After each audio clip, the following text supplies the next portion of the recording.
প্রকৃতির মাঝখানে মানুষের বসবাস, মানুষও নিজ প্রয়োজনেই এখানে বসতি স্থাপন করেছে। যদি একান্ত প্রয়োজন না হতো, এখনো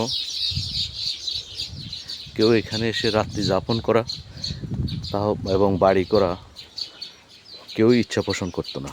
অবশ্যই থাকার প্রয়োজন, থাকার জায়গার অভাবে তারা এখানে এসেছে এবং বসবাস করতেছে। এবং এই অবহেলিত জায়গাটুকু আজকে আস্তে আস্তে জনবসতিতে পরিণত হচ্ছে।